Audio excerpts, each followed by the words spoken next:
Hello दोस्तों, आपका स्वागत है वर्ल्ड ऑफ फैक्ट्स में। तो आज की वीडियो में हम देखने वाले हैं mystery behind India's most haunted place the Bhangarh fort. Rajasthan के अलवर जिले में मौजूद इस 500 साल पुराने किले से लोग इतना डरते क्यों हैं? आखिर क्यों रात को वहां जो जाता है और कभी लौट के नहीं आता? आखिर क्यों भारत सरकार ने रात को फोर्ट के अंदर जाने पर पाबंदी लगाई है? भांगड़ फोर्ट का असली सच क्या है? इस सारे सवाल के जवाब जानने के लिए देखते रहिए हमारे ये वीडियो को। तो आगे बढ़ने से पहले आप हमारे चैनल को प्लीज सब्सक्राइब कर देना। तो दोस्तों, भांगड़ फोर्ट आमेर के राजा भगवान दास ने 1573 में अपने छोटे बेटे माधव सिंह के लिए करवाया था। उस समय ये पूरा किला पूरी तरह से खुशहाल रहा करता था और किले के अंदर और चारों ओर घनी आबादी रहती थी। लेकिन अचानक एक ऐसी अनहोनी हो गई कि ये किला की खुशियाँ हमेशा के लिए खत्म हो गई और किला भूता हो गया। लोगों के मन में ये किला का खौफ ऐसा था कि लोगों ने इस किले को छोड़ना शुरू कर दिया, जिस वजह से यह किला और इसके आसपास का इलाका पूरी तरह से वीरान हो गया। अब इसके बारे में लोगों का यह कहना है कि किले से चीखने चिल्लाने की आवाज आती है। इस किले के हॉन्टेड होने के पीछे बहुत सारी कहानियां हैं, पर 3 कहानियों पर लोग सबसे ज्यादा विश्वास करते हैं। उनमें से सबसे फेमस है राजकुमारी रत्नावती की कहानी। जब इस किले को बनाया गया तो वहाँ रत्नावती नाम की एक राजकुमारी रहती थी। वो बहुत ही सुंदर थी। उनकी सुंदरता की चर्चा दूर दूर तक होती थी। बहुत सारे राजकुमार उनसे शादी करना चाहते थे, लेकिन रानी रत्नावती ने किसी को हाँ नहीं कहा था।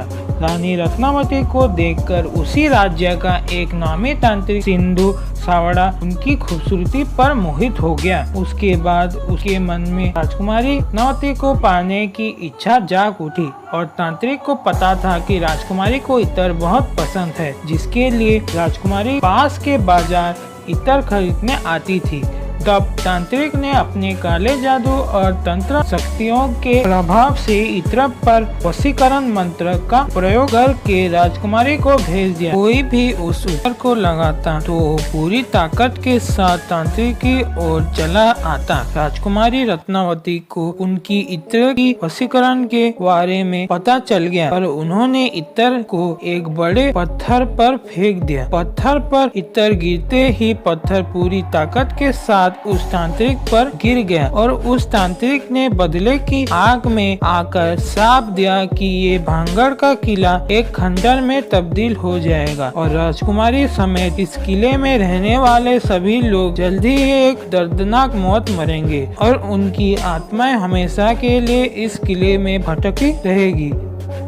और इस हादसे के कुछ समय बाद भांगड़ और उसके करीबी राज्य अजबगढ़ के बीच एक युद्ध छिड़ गया। और दोस्तों, अजबगढ़ की सेना बहुत शक्तिशाली थी। इसके चलते भांगड़ हार गया और अजबगढ़ के सिपाही किले के अंदर घुसकर राजकुमारी समेत सबको मार दिया और कहते हैं कि इस युद्ध के बाद ये किला स्थापित हो गया और इस युद्ध में मारे गए मासूम लोग की आत्मा किले के अंदर ही भटकने लगी। दरअसल किले के आसपास रहने वाले लोग को किले के अंदर से आवाज आती थी और किले के अंदर जो भी जाता और कभी वापस लौट कर नहीं आता। इसीलिए किले के आसपास रहने वाले लोग ने भी जगह छोड़ दिया और ये किला और इसके आसपास का इलाका एक वीरान हो गया। और दूसरी कहानी के अनुसार इस किले के बनने के टाइम इस किले की जमीन के पास ही बाबा बालकनाथ रहते थे और बाबा को जब इस किले के बनने की खबर मिली तो उन्होंने राजा के पास ये संदेशा भेजा कि कोई अपने किले को इतना ऊंचा ना बनाए कि उसकी परछाई उनकी कुटिया